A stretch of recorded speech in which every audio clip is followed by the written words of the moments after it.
Bir суроо. Бул жашоодо, күнүмдүк жашоодо, күнүмдүк кылып аткан амалыбыздан, жумушубуздан адам баласы качан ката кетирет? Мисалы ойлоп көрүңүз. Бир жерге барып арыз жазып атасыз, мисалы.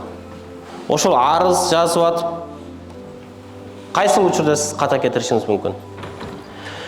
Же болбосо машинада рулда кетип бара жатып, максатыңыз жумушка барыш керек эле, бирок үйгө карап кетип калдыңыз. Же болбосо машина оңдоп аткан бир туугандар машина оңдоп жатып эле бир жерин башкача кылып жаап салышы мүмкүн, бекитип салышы мүмкүн. Качан ушул амалда адам катага жол берет? Ойлондуңузбу? Ойлонбодук да. Адам баласы жасап аткан жумушунан качан ката кетирет десе, туугандар караңыз. Жасап жаткан жумушуңуздан оюңуз башка бир жумушка, башка бир нерсеге кетип калган учурда, көңүлүңүз башка нерсеге бөлүнүп калган учурда, жасап аткан нерсеңизди унутуп коесуз. Жасап аткан нерсеңизди ката кетирип коебуз. Себеби ой, пикир, эс баары башка жумушка кетип калды. Үйүңүзгө бара жаткансыз, максат үйгө барыш эле. Бара жатып оюңуз ушундай бир орчундуу бир маселеге кетип калды. Кетип калат дагы бара жатып жумушуңуз өтүп кетишиңиз мүмкүн. Же башка бир жолго салып алышыңыз мүмкүн. Андан ал нерседен кайра кайтып, максатыңызды эстеген учурда, мен үйгө бараттым эле го дейбиз. Туурабы?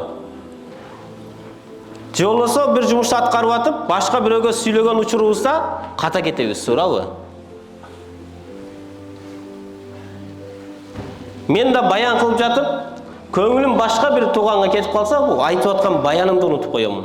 Көңүлүм башка жака кетти. Бул таксыр баян укпай эле уйкуга келгенби? Эс алганы келгенби деп оюм башка жака кетип калса, айтып аткан баянды жоготуп коёмун. Эми ушул жасап аткан жумушуңда ой, пикириң так туруп турса, ошол жумушу так аткарасың. Туурабы? Ошон үчүн аткарып аткан жериңде дейт, ашыкчан буюмдар болсо алып сал дейт.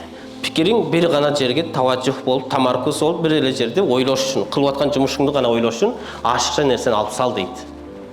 Жумуш ордуңдан дейт. Эми адам баласыны качан Алла Тааланын астында күнөө кетирет? Качан ката кылат? Десе, уламалар айтат. Качан гана адам баласы Алланы эстен чыгарган учурда дейт.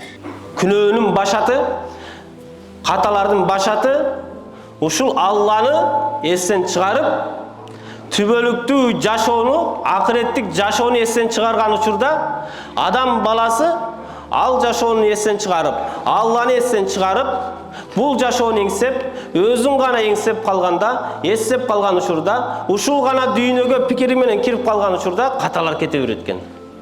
Күнөөнү жасай берет экен адам баласы. Көрдүңүзбү? Ошон үчүн пайгамбарыбыз айтып жатат. Ушундай алтын, күмүштү садака кылгандан да жакшыраак, Алла жолуна чыккандан да жакшыраак бир амалды айтайынбы дейт. Ал Алланы эстеп зикир кылуу дейт.